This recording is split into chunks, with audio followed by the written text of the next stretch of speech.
quem faz, não faz o parecer, faz o relatório. Relatório. É o relator. O parecer é dado por nós.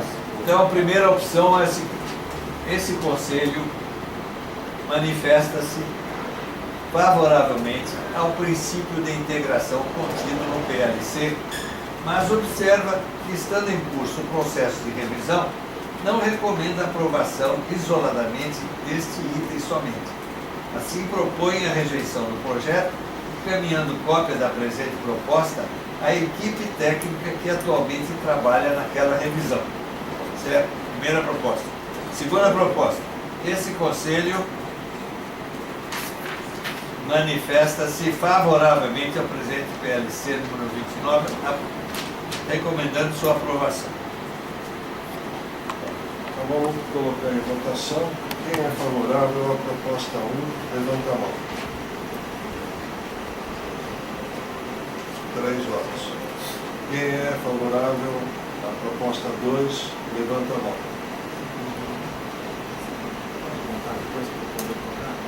Contar? Precisa contar só titulares. 9, 10, 11. 11 votos.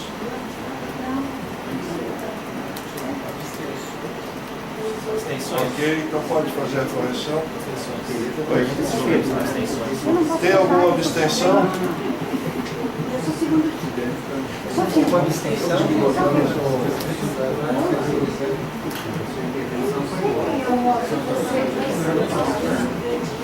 Essa aqui era a primeira vez. Tem ela no e-mail, né? Quem tem ela no e-mail? Deve ter. Passa já para amanhã cedo. Você tem 2 minutos lá, número 1 e número 2. Então aprovou a número 2, tá? A número 1. Número 1. Número 2. É só uma correção do fato. Quer que faça a menção? Aqui foi a Eu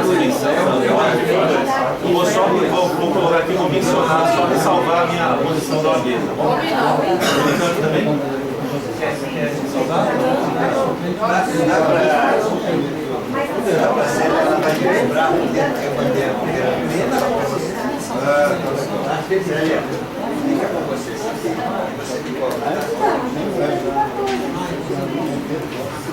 Bom, dando sequência então, vamos encaminhar agora o outro estudo que estava com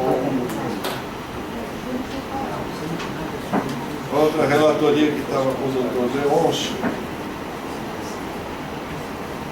que é o PLC número 614. Projeto de Lei Complementar número 6/14. Acrescenta dispositivo ao artigo 2º da Lei Complementar número 60 de 15 de janeiro de 2014, que dispõe sobre a regularização de construções clandestinas e ou irregulares na cidade de Campinas e dá outras providências. A Câmara Municipal aprovou e o prefeito do município de Campinas sanciona e promulga a seguinte lei. Artigo 1º. Acrescenta inciso 8º ao artigo 2º da Lei Complementar número 60 de 15 de janeiro de 2014. Artigo 2º, item 8, taxa de permeabilidade. Essa lei entra em vigor na data de sua publicação e revogadas as disposições em contrário. Há uma justificativa. Esse projeto foi elaborado pelo vereador José Carlos e há uma justificativa. A respectiva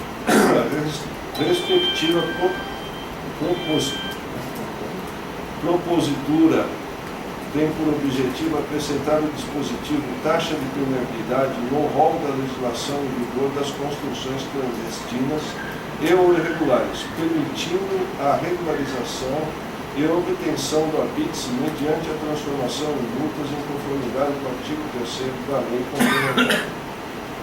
Outro aspecto que nos motivou a acrescentar ao respectivo inciso é que muitas dessas propriedades que estão se beneficiando da lei para regularização estão com um índice de permeabilidade irregular, dificultando a obtenção do certificado de conclusão de obras, antigo habite-se. Sala de reuniões, 26 de fevereiro de 2014, vereador José Carlos. Assim.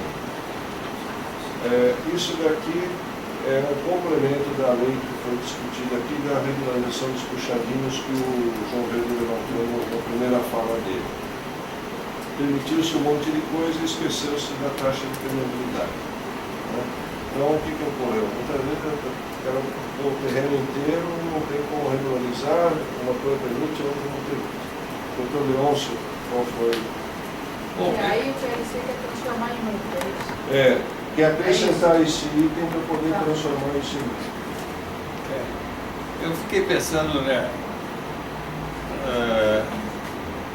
na consequência disso, não há uma especificação se vai dispensar, se não vai dispensar, quanto vai ser a taxa exigida, não está claro.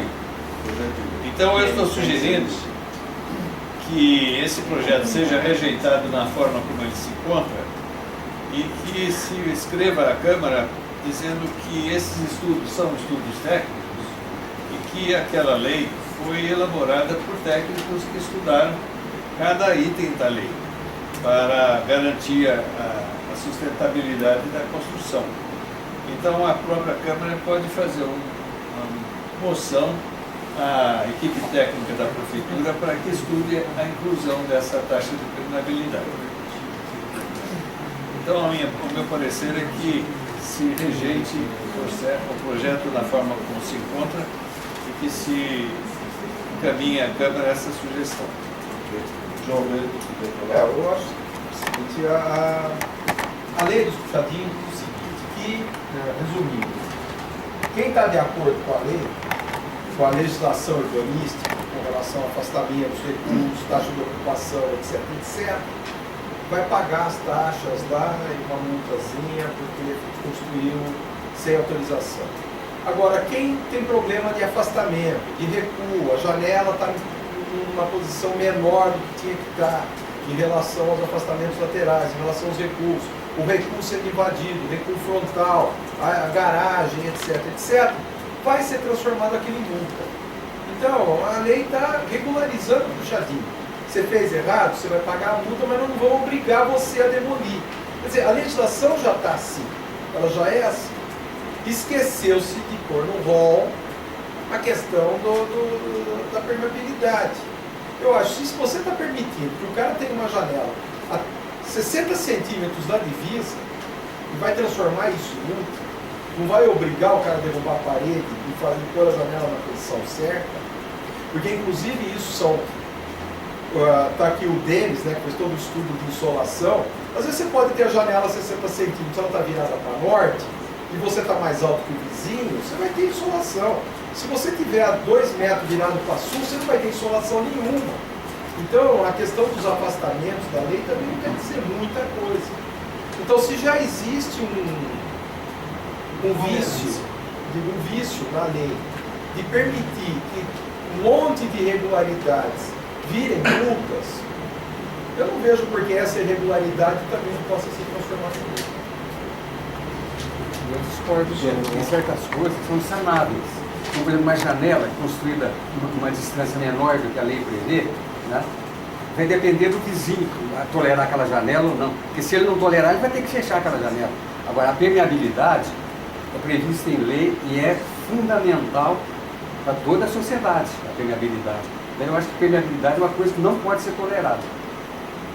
Na realidade, existem casos e casos. A nossa legislação cria algumas situações que são difíceis de serem cumpridas ao longo do tempo. A habitação de interesse social pode ser construída em lotes de 8 por 16, 126 metros quadrados. A legislação exige que esses lotes, que as ocupações, mantenham 20% da área como área permeável. Então você dá, num lote de 126 metros quadrados, você tem que deixar 20% como área permeável. Na prática, se você fizer um levantamento do que existe aí dentro dos loteamentos feitos com essas características, ou com aqueles que passaram, foram de subdivisão do antigo lote de 10 por 25 por lote de 5 por 25, que é uma coisa horrorosa, nós vamos chegar à conclusão de que 98% dessas habitações não cumprem essa regra. Manter essa restrição vai provavelmente eliminar a possibilidade de regularização de 70% a 80% dos imóveis que estão irregulares e que poderiam ser beneficiados pela lei. Nesses casos, esperar que a pessoa restaure a situação de impermeabilidade a que a lei permite é ilusão. Vamos manter a construção regular e assim por diante. Eu seria favorável, eu seria favorável à aprovação. Veja bem, isso é uma tolerância àquilo que já foi feito. Mas não uma tolerância legal. Tolerar, fazer de conta que não viu. Agora, legalizar é que é problema. Pega uma casa que tem 40 metros quadrados lá, o cara ele pavimentou para colocar o carro, fez um puxadinho no fundo. É muito difícil imaginar que aquele cidadão vai quebrar o chão e manter para regularizar. Eu seria favorável, sim, a essa alteração sugerida pelo vereador Beto. Eu queria falar uma colocação. Só uma questão. Eu acho que está sendo de A a Z sem ter nada no meio. Porque existem situações na cidade que realmente são essas colocadas pelos colegas, que é a produção informal, que é a cidade informal. O que eu estou imaginando que essa lei está prevendo é a cidade formal. Cidade onde essa legislação deve ser aplicada de permeabilidade e que aí as pessoas constroem e ocupam esses terrenos na zona da cidade formal. A cidade informal eu acho que tem que ser legislada de outra maneira.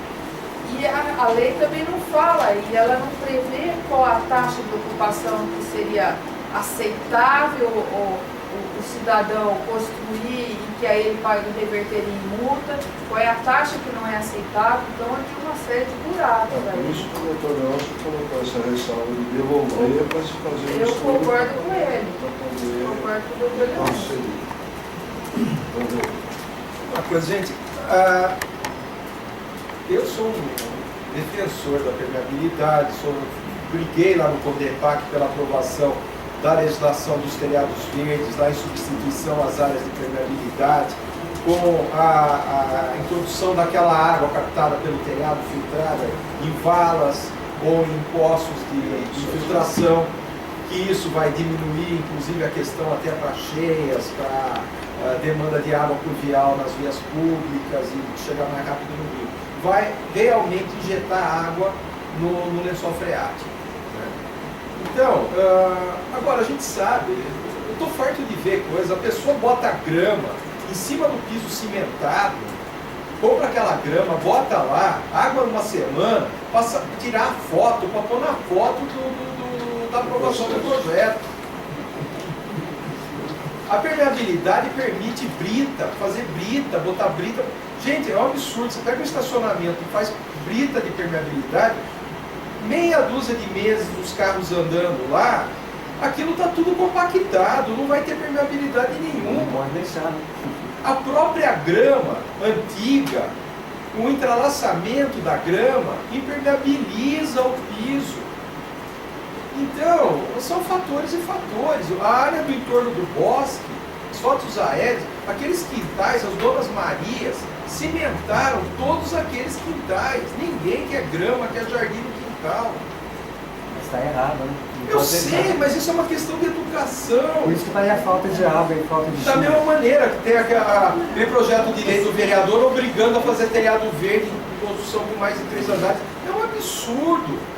Sabe, tem que ter uma legislação que apoie, que incentive, que dê incentivo fiscal, que eduque, não que obrigue. Imagina um prédio de habitação de interesse social, que o pessoal não tem dinheiro para pagar o condomínio, para pagar as lâmpadas que queimam nas escadas, e vai manter um telhado verde lá em cima, como? A gente tem que acabar com essas cidades, a gente tem que ser coerente.